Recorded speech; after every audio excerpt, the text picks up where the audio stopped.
बिस्मिल्लाहिर्रहमानिर्रहीम। अस्सलाम वालेकुम।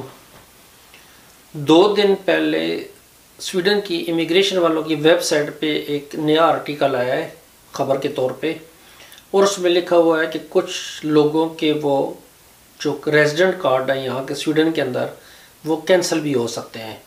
इसका मतलब ये नहीं कि हर किसी को कैंसिल करने शुरू कर देंगे, लेकिन वो कौन कौन से कार्ड है जो कैंसिल हो सकते हैं। मैं आपको वजूहात बताऊंगा कि किन वजूहात की बिना पर ये कैंसिल हो सकते हैं।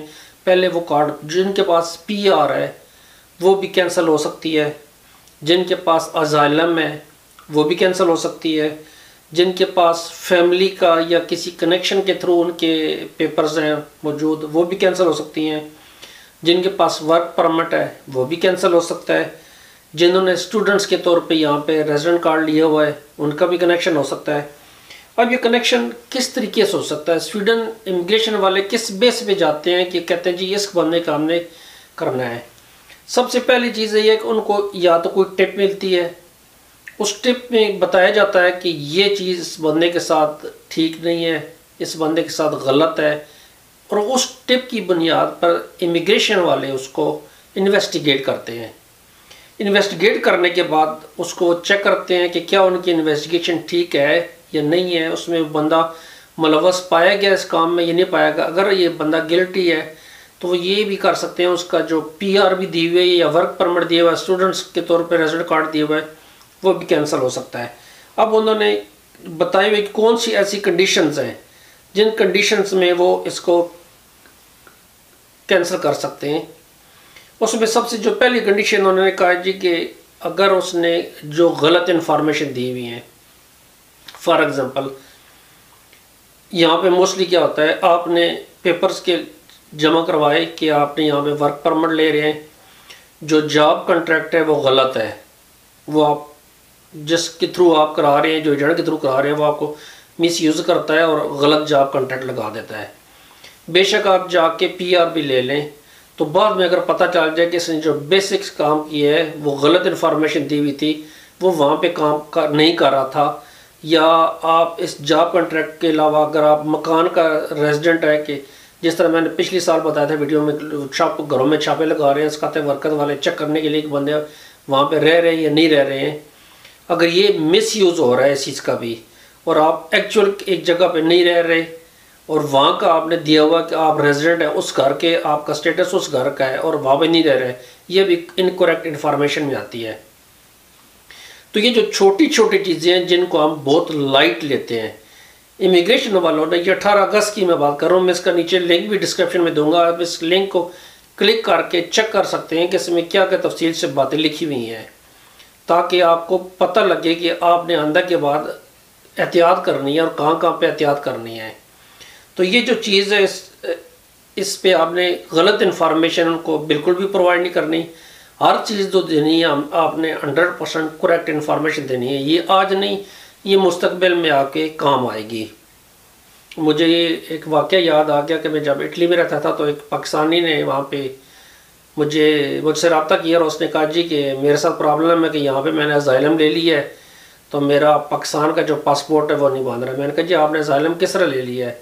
कहता जी मैंने अपने आप को अफ़गानी डिक्लेयर किया और उन्होंने मुझे अज़ालम दे दिया, मुझे पश्तो भी आती है, मैं फ्रंटियर का रहने वाला हूँ तो KPK का। तो अब ये प्रॉब्लम ये है कि मुझे जो पाकिस्तानी पासपोर्ट है वो नहीं चल रहा और पाकिस्तानी पासपोर्ट के साथ मैं पेपर भी एक्सटेंड नहीं करवा सकता, उसके लिए मुझे अफ़गानिस्तान का पासपोर्ट चाहिए या मुझे UNO का पासपोर्ट चाहिए। तो उसको वो इशू काफ़ी ज़्यादा आ रहा था और उसको इशू जो सबसे बड़ा आ रहा था कि वो पाकिस्तान जाके वापस नहीं आ सकता था जब तक उसके पास वो स्पेशल पासपोर्ट ना हो, और पाकिस्तान में जाने के लिए उसको बाज़-औक़ात वीज़ा लेना पड़ता था, और वो वीज़ा किस बेस पे लेता जबकि वो ख़ुद ही पाकिस्तानी शहरी था। तो उसने फिर जो डेट ऑफ बर्थ लिखाई हुई थी वो गलत लिखाई हुई थी, जो पाकिस्तानी पासपोर्ट पर उसकी जो ओरिजिनल डेट ऑफ बर्थ थी वो गलत लिखी हुई थी, वो भी चेंज नहीं हो सकती क्योंकि अब हर चीज़ कंप्यूटराइज होगी तो ये प्रॉब्लम्स आती हैं। सेम प्रॉब्लम्स अब इन्होंने भी क्रिएट करनी शुरू कर दी यहाँ पे। पहली चीज़ जो थी मैंने बोला कि आपका जो उन्होंने कहा कि आपकी जो इन्फॉर्मेशन इनकरेक्ट है उस बेस पे वो आपको कर सकते हैं। उसके बाद स्पेशल ग्राउंड्स कुछ ऐसे उन्होंने रखे हुए जिसकी बेस पे आप फॉर एग्ज़ाम्पल आपने फैमिली के थ्रू कार्ड हासिल किया है पाकिस्तान में या अपने किसी मुल्क में, उस कार्ड को आपने हासिल तो कर लिया लेकिन आप स्वीडन के अंदर दाखिल नहीं हो रहे। एक सर्टेन टाइम तक इमिग्रेशन वाले वेट करेंगे। अगर वो शख्स जिसने कार्ड हासिल किया है वहाँ पे फैमिली कनेक्शन की बेस पे, किसी बेस पे, और वो यहाँ पे नहीं आ रहा, तो वो उसका ये जो स्टेटस है, ये जो कार्ड है, इसको कैंसिल कर सकते हैं। इसका मतलब है आप कार्ड लेके पाकिस्तान में आराम से बैठ नहीं सकते, आपको यहाँ पे स्वीडन में आना मस्ट है। इस चीज़ का थोड़ा सा आप ख्याल कीजिएगा, क्योंकि वो कहते हैं जो आपको कार्ड इसलिए दिया है कि आप लोग यहाँ पे आएँ। अगर आप लोग यहाँ पे नहीं आ रहे, इसका मतलब है आपको कार्ड की ज़रूरत नहीं है।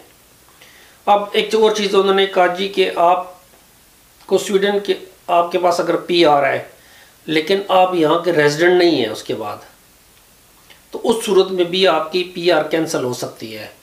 अब मैक्सिमम आप 1 साल तक तो बाहर रह सकते हैं उस पर, लेकिन अगर आप चाहते हैं कि आप ज़्यादा अरसा बाहर रहें तो उसका एक तरीक़ाकार है कि आप जाने से 1 हफ़्ता पहले तक, कम अज़ कम 1 हफ़्ता पहले आप इमिग्रेशन वालों को इन्फॉर्म करें कि आप स्वीडन से बाहर जा रहे हैं, आप 1 साल से ज़्यादा अरसा के लिए रहेंगे, तो वो आपको स्पेशल एग्जम्पशन दे देते हैं कि ठीक है आप दूसरे मुल्क में जाए, आप PR भी रिटेन कर सकते हैं। लेकिन ये अरसा भी याद रखें कि 2 साल से ज़्यादा नहीं हो सकता। अगर आप 1 साल से ज़्यादा रहते हैं तो आपका कार्ड कैंसिल हो जाता है, अगर आप इन्फॉर्म किए बगैर जाते हैं।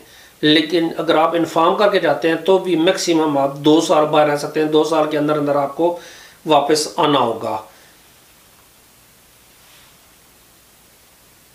उसके बाद जो अजाइलम वाले हैं, अजाइलम वाला के जो इन्फॉर्मेशन वो देते हैं अजाइलम लेने के लिए, वो अगर अजाइलम की इन्फॉर्मेशन जो है वो इनकरेक्ट है तो उसमें भी उनके पेपर्स का स्टेटस जो है उनका वो कैंसिल हो सकता है।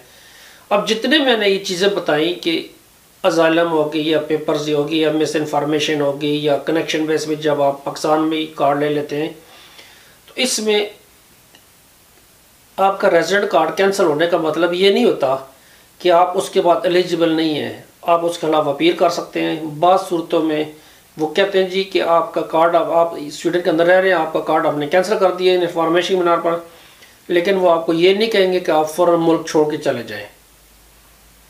वो मुल्क छोड़ने का आपको बाद सूरतों में, कम ही सूरतों में कहेंगे, लेकिन कार्ड आपका कैंसिल कर देंगे। उसके बाद आपके पास टाइम होगा, उसके खिलाफ आप अपील करें। अपील में फिर जो फैसला हुआ फिर वो उसके हिसाब से आगे सिचुएशन बनेगी। तो ये 18 अगस्त को जैसे मैंने बताया, अभी 2 दिन पहले ये अनाउंस हुई है ये पॉलिसी, और ये जो उन्होंने पब्लिश की है इसका मतलब है कुछ इसके पीछे ग्राउंड्स हैं जिसकी वजह से ये पब्लिश कर रहे हैं। अपना ख्याल रखिएगा, मेरे लिए दुआ कीजिएगा।